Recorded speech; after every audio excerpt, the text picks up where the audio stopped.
Hello, my name is Arthur, and in this video we're going to look at some problems that I see in the enemy vehicle's line of sight function. So the first problem was kind of obvious. He rams into the player unit because it's always going to continue to drive to the position that the player unit is occupying. So we need to stop that. And also messing around with things, I've discovered that there is room in here for making a reference, making a function call on a null instance. So when a player unit dies, there's a possibility, and I've already generated it, and I wouldn't want to try to generate it a second time because it's not going to happen every time. It's only going to happen sometimes. But what can happen is, because when a player unit dies, it queue free. So it stops existing.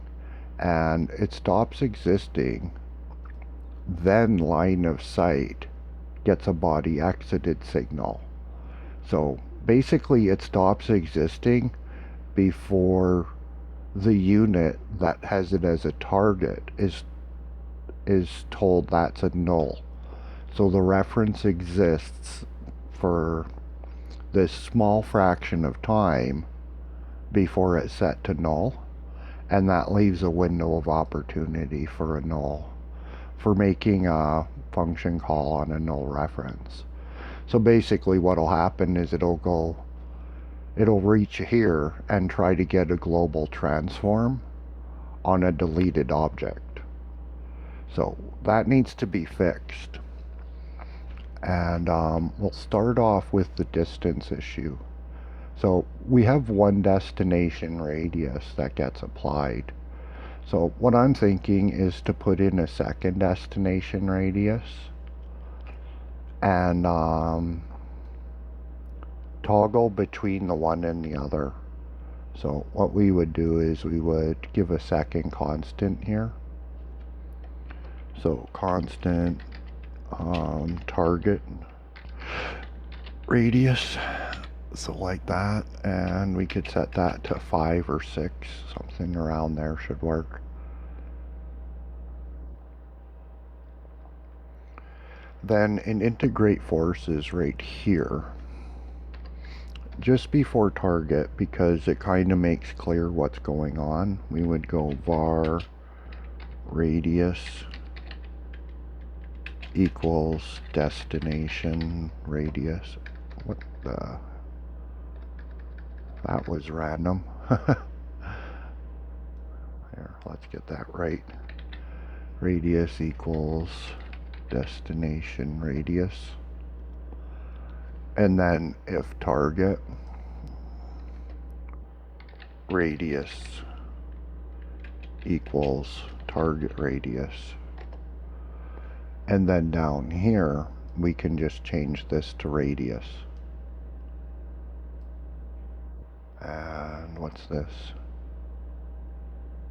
Oh, well, that doesn't matter because we're about to use it. So what happened there? I don't know why that wasn't typing.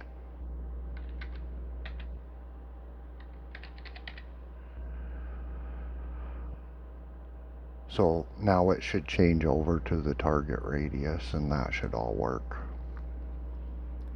Now, for that, referencing, making a function call on a deleted object. So we can fix that and apply damage, because one of the first things that happens is we prevent the null reference possibility in map so that the selected unit in map cannot be the unit that just died. So if we look in map at unit died right here, we can fix that problem. So what we'll need in unit is And this is probably a place that I should be using a setGet variable, but I'm not actually familiar with setGet, so I'm just going to make a get function, and I'll look into setGet to see if that's the right thing to do. So I'm going to go get target and just return target. So that'll let me do it that way. So here I can go unit died var temp equals get children.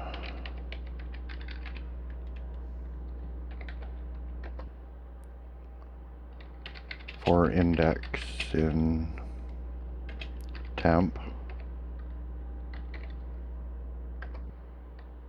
if index dot has method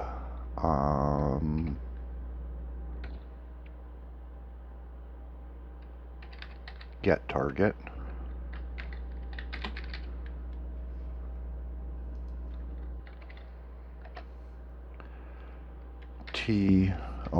var t equals index dot get target. If t equals body, if t equals body, index dot set target null. So this will all happen before the unit that's going to die queue freeze. So set target will now be null before the unit queue freeze, and no reference shouldn't be possible anymore. So yeah, I wish that got mentioned in the last video, but this is the way it goes. That's a bug that I found, a small window of ability for an error existed in the script as I had it in my previous video, and that should fix it. So let's see what happens now. See if everything's still working and if there's any script errors happening there, and we'll see what happens with the enemy unit.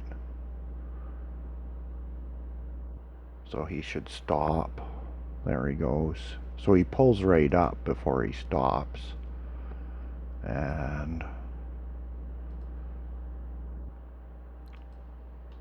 I'm not sure if that, yeah, it's not possible for me to drive behind him because he insists on being too close for me to do that.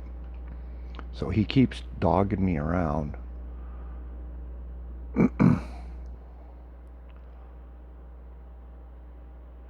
Oh, I see.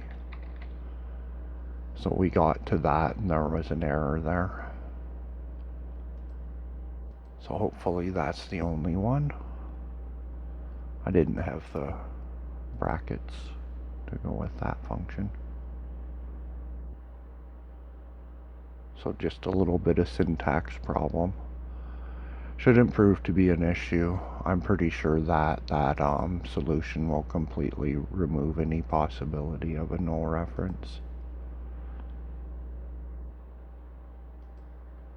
We'll just see what he's doing. Yeah, he's dogging me around. He's right on my button. We'll see who dies first here. And that will be me. So he'll be coming towards this vehicle now. But yeah, I'm pretty sure that solves any possibility of the bad reference.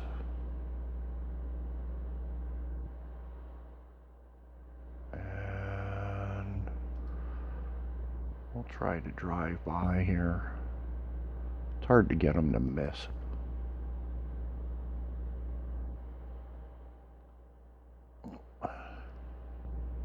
maybe take advantage of the turning angle or something. There must be a trick. There's always a trick. Well, we got him that time. At least he didn't take out 2/3 of my forces this time. So, yeah, I think I'm pretty sure that solves that issue. And, well, what I'm going to do is I'm going to make some HUD buttons, but I don't really think that's video worthy because that's doing a little bit of rendering in Blender and a little bit of image editing in GIMP. That's all pretty basic. So what I'd be looking at is making images for most of the buttons rather than even using labels, and probably rendering it down to where the only label is the number. And then I'm going to look at having vehicle images so that the number can also have a picture of which vehicle it is. So if it's a tank or a Jeep, that image would appear in this window along with the reference number for the vehicle. So if it's vehicle 1 is a Jeep, a picture of a Jeep will appear. Then most of my buttons, I think I'm going to just make the text as an image rather than a label, because next, cancel path, last position, unless these are going to change, they can just be image files and I don't have to bother with fonts and stuff like that. And I'd be thinking of adding a reverse button, and then when it comes to the reverse button, we can look at how to add that function into the player and probably also into the enemy. Anyways, that's it for this video. That's my fix for the possible error that was left in the script there, and the ramming into the player vehicle issue. So that gets those two fixed, and in the next video I'll probably be looking at a reverse, a little bit at HUD, and probably have some more map going on than a single tree. So I hope this was helpful, and sorry about the mistake in my last video, but that's kind of the way it goes. I'll continually make the disclaimer, I'm not the greatest scripter and I'm not a game developer, so I'm going to make some mistakes like that. So hope it was helpful, and until the next video, take care.